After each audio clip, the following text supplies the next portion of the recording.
Hello busy people, welcome back to our channel content canvas. So ನೀವು already ಡಿಸ್ಕ್ರಿಪ್ಷನಲ್ಲಿ ನೋಡಿರೋ ಹಾಗೆ ಇವತ್ತಿನ ಈ ವಿಡಿಯೋದಲ್ಲಿ ಮಕ್ಕಳನ್ನ ಮೊಬೈಲಿಂದ ದೂರ ಇಟ್ಟು ಹೆಂಗೆ ಅವ್ರನ್ನ ಆ್ಯಕ್ಟಿವ್ ಆಗಿಡ್ಬೋದು, ಎಂಗೇಜ್ ಆಗಿಡ್ಬೋದು ಅಂತ ತೋರಿಸ್ತೀವಿ. ಸೊ ನೀವು ಇನ್ನೂ ಸಬ್ಸ್ಕ್ರೈಬ್ ಮಾಡಿಲ್ಲ ನಮ್ಮ ಚಾನಲ್ಗೆ ಅಂತಂದರೆ ದಯವಿಟ್ಟು ಸಬ್ಸ್ಕ್ರೈಬ್ ಮಾಡಿ.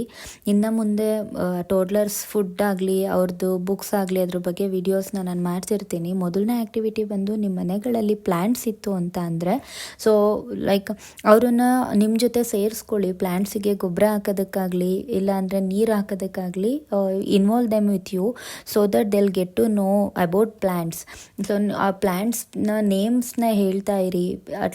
ಆರೆಲ್ಸ್ ನನಗೆ ಗೊತ್ತಿರೋ ಹಾಗೆ ನಾವು ಪ್ಲ್ಯಾಂಟ್ಸ್ ಜೊತೆ ಕೆಲವೊಂದು ಸಲ ಮಾತಾಡಿದರೆ that is a best therapy ಅಂತ ಹೇಳ್ತಾರೆ. ಸೊ ನಾವು ಚಿಕ್ಕ ವಯಸ್ಸಿಂದ ಮಕ್ಕಳಿಗೆ ನಾವು ಏನನ್ನೇ ರೂಢಿ ಮಾಡಿದ್ರೂ ದೆಲ್ ಅಡಾಪ್ಟ್ ಅಲ್ವಾ.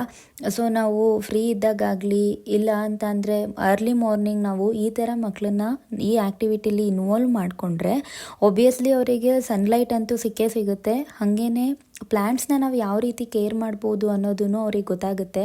ಫ್ಯೂಚರಲ್ಲಿ ಮಕ್ಕಳು ಮೇ ಬಿ ಪ್ಲ್ಯಾಂಟ್ಸ್ ಲವರ್ಸ್ ಆಗಿರೋರ್ಗಾಗಿದ್ರೆ ಇದು ಏನು ಕನೆಕ್ಟ್ ಆಗುತ್ತೆ ಅಂತ ಅಂದ್ಕೊಂಡಿದ್ದೀನಿ. ಸೊ ಪ್ಲ್ಯಾಂಟ್ಸ್ ಇತ್ತು ಅಂತ ಅಂದರೆ ಈ ಆ್ಯಕ್ಟಿವಿಟಿನ ಒಂದ್ಸಲ ಟ್ರೈ ಮಾಡಿ ನೋಡಿ. ಮಕ್ಕಳು ಅಷ್ಟೇ ತುಂಬಾ ಎಂಜಾಯ್ ಮಾಡ್ತಾರೆ. ಇದ್ಬಿಟ್ಟು ಎರಡನೇ ಆ್ಯಕ್ಟಿವಿಟಿ ಬಂದು ಮನೇಲಿ ಮಾಡ್ತಿರೋ ಅಂಥ ಸಣ್ಣ ಪುಟ್ಟ ಕೆಲಸಗಳಲ್ಲಿ ಅವರೂ ನಿಮ್ಮ ಜೊತೆ ತೊಡಗಿಸ್ಕೊಳ್ಳಿ. ಈಗ ಇನ್ ಕೇಸ್ ಏನಾದರೂ ಈಗ ಬಟ್ಟೆನ ವಾಷಿಂಗ್ ಮಿಷಿನ್ಗೆ ಹಾಕೋದಿರಲಿ, ಸೊ ಅವರು ನಿಮ್ಮ ಜೊತೆ ಕರ್ಕೊಂಡು ಹೋಗ್ಬೋದು. ಸೊ ದಟ್ ಕೆಲವೊಂದು ವರ್ಕ್ಸ್ನ ಈ ಏಜಲ್ಲಿ ಅವ್ರು ಮಾಡೇ ಮಾಡ್ತಾರೆ. ಸೊ ಅವರು ತಿರುಗಿ ಮಾತಾಡೋಕ್ಕೆಲ್ಲ ಗೊತ್ತಿರಲ್ಲ. ಸೊ ಇಲ್ಲ ಅಂತ ಅಂದರೆ ಒಂದು ಮೊಟ್ಟೆದು ಶೆಲ್ನ ಓಪನ್ ಮಾಡೋದಿರ್ಬೋದು. ಈ ಥರ ಆ್ಯಕ್ಟಿವಿಟೀಸಲ್ಲಿ ಅವರನ್ನು ಇನ್ವಾಲ್ವ್ ಮಾಡ್ಕೊಳ್ಳಿ. ಮಕ್ಕಳು ನಾವು ಏನೇ ಹೇಳ್ಕೊಟ್ರು ತುಂಬ ಬೇಗ ಕಲಿತಾರೆ. ಸೊ ಅವ್ರಿಗೆ ಶೇಪ್ಸ್ನ ಮೊದಲು ಹೇಳ್ಕೊಡೋದು ತುಂಬಾ ಇಂಪಾರ್ಟೆಂಟ್ ಅಂತ ನನಗನ್ಸುತ್ತೆ. ಬಿಕಾಸ್ ABCD ಆಗಿರಲಿ, 1 2 3 ಆಗಿರಲಿ, ಇಲ್ಲ ನಮ್ಮ ಕನ್ನಡದ ಅಕ್ಷರಗಳು ಅ ಇ ಆಗಿರಲಿ, ಇದೆಲ್ಲದಕ್ಕೂ ಬೇಸಿಕ್ ಅಂತ ಅಂದರೆ ಶೇಪ್ಸೇ. ಸೊ ಅವ್ರಿಗೆ circle, rectangle, triangle, semi circle, straight line, zigzag line ಇದ್ರಕ್ಕೆ ಅವರು ಫೆಮಿಲಿಯರ್ ಇದ್ದರೆ ಒಬ್ವಿಯಸ್ಲಿ ಅವರು ABCD ಇನ ತುಂಬ ಬೇಗನೆ ಕಲಿತಾರೆ. ಸೊ ಮಕ್ಕಳು 7 ತಿಂಗಳಿಂದನೇ ಎಲ್ಲದನ್ನೂ ಕಲಿಯೋಕ್ಕೆ ರೂಢಿ ಆಗ್ತಾರೆ. ಕೆಲವು ಮಕ್ಕಳು ಸ್ವಲ್ಪ ಲೇಟಾಗಿ ಕಲಿಬೋದು, ಇನ್ನು ಕೆಲವು ಮಕ್ಕಳು ಇನ್ನೂ ಸ್ವಲ್ಪ ಬೇಗನೆ ಕಲಿಬೋದು. So don't compare your kids with any one else. ನಾನು ಈಗ ಈ ಥರ ಏನು ಅಸೆಂಡಿಂಗ್ ಡಿಸೆಂಡಿಂಗ್ ಆರ್ಡರ್ಸ್ನ ಹೇಳ್ಕೊಡೋದಿರ್ಬೋದು. ಇದಕ್ಕೆಲ್ಲದಕ್ಕೂ ಟಾಯ್ಸೇ ಬೇಕಂತ ಏನಿಲ್ಲ. ಮನೇಲಿರೋ ಅಂಥ ಕೆಲವೊಂದು ಐಟಮ್ಸ್ನ ಯೂಸ್ ಮಾಡಿನೂ ಕೂಡ ನೀವು ಹೇಳ್ಕೊಡ್ಬೋದು. ಇವಾಗ ಏನಂದರೆ ಮನೆಯಲ್ಲಿ ಲೋಟಗಳಿದ್ದೇ ಇರುತ್ತೆ. ಸೊ ಆ ಲೋಟಗಳನ್ನು ಜೋಡಿಸೋ ಅಂಥದ್ದನ್ನಿರ್ಬೋದು, ಇಲ್ಲ ತೆಗ್ದಿಡೋ ಅಂಥದ್ದನ್ನಿರ್ಬೋದು, ಇಲ್ಲ ಮನೆಯಲ್ಲಿ ಬಟ್ಟೆ ಕ್ಲಿಪ್ಸ್ ಇರುತ್ತೆ. ಸೊ ಆ ಬಟ್ಟೆ ಕ್ಲಿಪ್ಸಲ್ಲಿ 2 ಕಲರ್ನ ಡಿವೈಡ್ ಮಾಡಿ ನೀವೀಗ ಮಕ್ಕಳಿಗೆ ಕಲರ್ಸ್ನ ಹೇಳ್ಕೊಡುವಾಗ ನಿಮಗೆ ಬುಕ್ಕೇ ಬೇಕು ಎಲ್ಲದಕ್ಕೂ ಅನ್ನೋದಿಲ್ಲ. I don't prefer more toys. So ಎಲ್ಲದನ್ನು ಟಾಯ್ಸಿಂದನೇ ಮಕ್ಕಳು ಕಲಿತಾರೆ ಅನ್ನೋದಂತೂ ಸುಳ್ಳು. ಮನೇಲಿರೋ ಆ್ಯಕ್ಟಿವಿಟಿ ನಾವು ಮಾಡೋದನ್ನು ನೋಡಿನೇ ಮಕ್ಕಳು ತುಂಬಾ ಕಲಿತಾರೆ. ಸೊ ಆ ಥರ ಕ್ಲಿಪ್ಸ್ ಏನಾದರೂ ಇದ್ದರೆ ತುಂಬ ಕಲರ್ಸ್ನ ಮಿಕ್ಸ್ ಮಾಡಿ ನೀವು ಕಲರ್ಸ್ನ ಹೇಳ್ಕೊಡುವಾಗ ಅವ್ರಿಗೆ ಸಪ್ರೇಟ್ ಮಾಡೋಕ್ಕೆ ಅಂತ ಕೊಡ್ಬೋದು. ಅದನ್ನು ಕೂಡ ಅವ್ರು ಕಲಿತಾರೆ.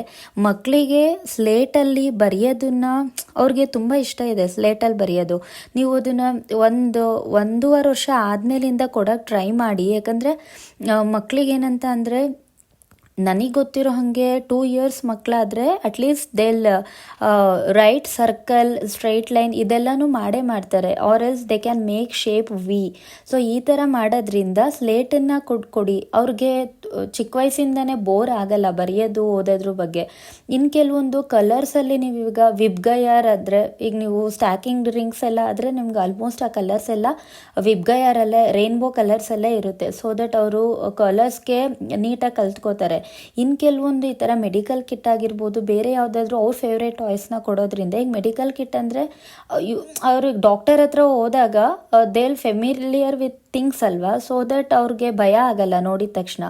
ಎಲ್ಲದ್ರದ್ದು ಕೆಲವೊಂದು ವರ್ಡ್ಸ್ನ, ಹೊಸ ವರ್ಡ್ಸ್ನ ಇವಾಗ ನನಗೇನು ಅನ್ಸುತ್ತೆ ಅಂತ ಅಂದರೆ ಮಕ್ಕಳಿಗೆ ಏನಾದರೂ ಹೇಳ್ಕೊಡುವಾಗ ಅದೇ ಪರ್ಟಿಕ್ಯುಲರ್ ವರ್ಡ್ನೇ ಹೇಳ್ಕೊಡೋದಕ್ಕೆ ಟ್ರೈ ಮಾಡಿ. ಅವರು ಎಲ್ಲದನ್ನು ಬೇಗನೆ ಅಡಾಪ್ಟ್ ಮಾಡ್ಕೋತಾರೆ. ನಮ್ಗೆ ಅನಿಸ್ಬೋದು ಮಕ್ಕಳಿಗೆ ಅರ್ಥ ಆಗುತ್ತಾ, ಕನ್ಫ್ಯೂಸ್ ಆಗ್ತಾರಾ ಅಂತ. ಬಟ್ ಅವ್ರು ಕನ್ಫ್ಯೂಸ್ ಆಗಲ್ಲ ಯಾವುದೇ ವಿಷಯಕ್ಕೂ. ಅವರು ತುಂಬ ಚೆನ್ನಾಗಿ ನಾವೇನೇ ಹೇಳಿದ್ರು ಎಲ್ಲದನ್ನೂ ಅರ್ಥ ಮಾಡ್ಕೋತಾರೆ. ಯಾಕಂದರೆ ಮಕ್ಕಳು ಚಿಕ್ಕ ವಯಸ್ಸಲ್ಲೇ ನಾವು ಅವರಿಗೆ 2-3 ಲ್ಯಾಂಗ್ವೇಜ್ನ ಕಲಿಸ್ಬೋದು. ಅಫ್ಕೋರ್ಸ್ ಇವಾಗ 2 to 3 ಲ್ಯಾಂಗ್ವೇಜಸ್ನ ಕಲಿತಿರೋ ಮಕ್ಕಳಿಗೆ ಮಾತು ಬರೋದು ಸ್ವಲ್ಪ ಲೇಟ್ ಆಗ್ಬೋದು. ಬಟ್ ಅವರಿಗೆ 2 ಲ್ಯಾಂಗ್ವೇಜಲ್ಲಿ ಹೇಳ್ಕೊಟ್ರು ಅವ್ರು ಅದನ್ನು ನೀಟಾಗಿ ಕಲಿತಿರ್ತಾರೆ. ಹಾಗಾಗಿ ಅದೇ ಪರ್ಟಿಕ್ಯುಲರ್ ವರ್ಡ್ಸ್ನ ಹೇಳ್ಕೊಡೋಕ್ಕೆ ಟ್ರೈ ಮಾಡಿ. ನೀವೀಗ ಮನೆಯಲ್ಲಿ ಟಿ ವಿನ ಹಾಕಲೇಬೇಕಂತ ಇಲ್ಲ. ನಿಮಗೆ ಗೊತ್ತಿರೋ ಅಂಥ ರೈಮ್ಸ್ನ ನೀವು ಅವ್ರಿಗೆ ಯಾವಾಗಲೂ ಹೇಳ್ತಿರೋದ್ರಿಂದ ಮಕ್ಕಳನ್ನ ನಾವು ಬೇಗ ಕಾಮ್ ಮಾಡ್ಬೋದು. ನೀವು ಮಕ್ಕಳ ಜೊತೆ ತುಂಬ ಕತೆಗಳನ್ನ ಹೇಳ್ತಾ ಇರಿ, ತುಂಬ ಹಾಡುಗಳನ್ನ ಹೇಳ್ತಾ ಇದ್ರೆ ಮಕ್ಕಳು ಎಷ್ಟೇ ಹಠ ಮಾಡ್ತಿದ್ರು ನನ್ನ ಎಕ್ಸ್ಪೀರಿಯನ್ಸ್ ಪ್ರಕಾರ ನಾವು ಮಕ್ಕಳನ್ನ ತುಂಬ ಬೇಗನೆ ಕಾಮ್ ಡೌನ್ ಮಾಡ್ಬೋದು. ಮತ್ತೇನಂದರೆ ಮನೆ ಒಳಗಡೆ ಆಟ ಆಡಿಸ್ಬೇಕು ಮಕ್ಕಳನ್ನ ಅಂತ ಇಲ್ಲ, ಹೊರಗಡೆ ತುಂಬಾ ಆ್ಯಕ್ಟಿವಿಟೀಸ್ ಇದೆ. ನೀವು ಹೊರಗಡೆ ಮಕ್ಕಳನ್ನ ಪಾರ್ಕಿಗೆ ಕರ್ಕೊಂಡು ಹೋಗ್ಬೋದು. ಇಲ್ಲ ಅಂತ ಅಂದರೆ ಕೆಲವೊಂದು ಈಗ ಬಾಲ್ಸಲ್ಲೆಲ್ಲ ಒಳಗಡೆನೇ ಆಟಾಡೋಕ್ಕೆ ಬಿಡೋದ್ರ ಬದಲು ನೀವು ಹೊರಗಡೆ ಕೂಡ ಕರ್ಕೊಂಡೋಗಿ ಆಟ ಆಡಿಸ್ಬೋದು ಮಕ್ಕಳನ್ನ. ಮತ್ತು ಮಣ್ಣಲ್ಲಿ ಕೆಲವೊಂದು ಸಲ ಬಿಟ್ಟು ಆಟ ಆಡೋದ್ರಿಂದ ಏನೂ ಪ್ರಾಬ್ಲಮ್ ಆಗಲ್ಲ. ಅದು ಕೂಡ ಒಳ್ಳೆಯದೇ. ಸೊ ಮಣ್ಣಲ್ಲಿ ಕೆಲವೊಂದು ಸಲ ಮಕ್ಕಳನ್ನ ಆಟ ಆಡೋದಕ್ಕೆ ಬಿಡಿ. ಆಮೇಲೆ ಏನಂತ ಅಂದರೆ ಈಗ ಮಕ್ಕಳು ಬಾಲ್ಸ್ನ ಇಷ್ಟಪಡ್ತಿದ್ರೆ ಬಾಲ್ಸಲ್ಲಿ ಆಟ ಆಡಿಸಿ. ಸೈಕ್ಲಿಂಗ್ ಅದು ತುಂಬಾ ಒಳ್ಳೆಯದು, ಮಕ್ಕಳು ಮಸಲ್ಸ್ನ ಸ್ಟ್ರೆಂತ್ ಮಾಡುತ್ತೆ. ಸೊ ನಿಮ್ಮ ಮನೆಯಲ್ಲಿ 2.5 ವರ್ಷಕ್ಕಿಂತ ದೊಡ್ಡ ಮಕ್ಕಳಿದ್ರೆ ಅವ್ರಿಗೆ ಸ್ಟ್ರೆಂತ್ ನೀಟಾಗಿ ಬಂದಿರುತ್ತಲ್ವ ಅವ್ರು ಪೆಡ್ಲಿಂಗ್ ಮಾಡೋಕ್ಕೆ. ಸೊ ಸೈಕಲ್ನ ಯೂಸ್ ಮಾಡಿ. ನೆಕ್ಸ್ಟ್ ಈಗ ನಾನು ಕೊಟ್ಟಿರೋ ಅಂತ ಇಷ್ಟು ಇನ್ಫಾರ್ಮೇಷನ್ ನಿಮಗೆ ಇಷ್ಟ ಆಯಿತು ಅಂದ್ಕೊಂಡಿದ್ದೀನಿ. ಸೊ ಇನ್ನೂ ಏನಾದರೂ ಬೇರೆ ನಿಮಗೆ ಗೊತ್ತಿರೋ ಅಂಥ ಆ್ಯಕ್ಟಿವಿಟೀಸ್ ಇದ್ದರೆ ದಯವಿಟ್ಟು ಕಾಮೆಂಟ್ ಸೆಕ್ಷನಲ್ಲಿ ತಿಳಿಸಿ. ನನ್ನ ನೆಕ್ಸ್ಟ್ ವೀಡಿಯೋಸಲ್ಲಿ ಮಕ್ಕಳಿಗೆ ಕೆಲವೊಂದು ಬುಕ್ ಕಲೆಕ್ಷನ್ ಅವ್ರನ್ನ ಯಾವ ಥರ ಎಂಗೇಜ್ ಆಗಿ ಇಡ್ಬೋದು, ಲೈಕ್ ನ್ಯೂ ಬೋರ್ನ್ ಬೇಬಿಯಿಂದನೂ ತುಂಬ ಫ್ಲ್ಯಾಶ್ ಕಾರ್ಡ್ಸ್ ಬುಕ್ಸ್ ಎಲ್ಲದನ್ನೂ ಕೊಡ್ತಾ ಬಂದರೆ ಮಕ್ಕಳು ತುಂಬ ಬೇಗ ಅಡಿಕ್ಟ್ ಆಗುತ್ತೆ ಬುಕ್ಸ್ಗೆ.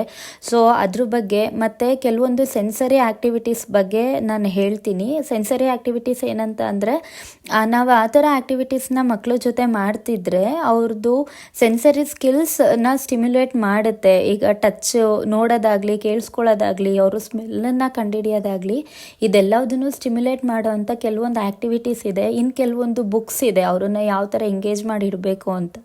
ಅದೆಲ್ಲದನ್ನು ನಾನು ನೆಕ್ಸ್ಟ್ ವೀಡಿಯೋದಲ್ಲಿ ಹೇಳ್ತೀನಿ. ನಮ್ಮ ಈ ವಿಡಿಯೋ ಇಷ್ಟ ಆದರೆ ದಯವಿಟ್ಟು ಸಬ್ಸ್ಕ್ರೈಬ್ ಮಾಡಿ. Thank you so much for watching our video.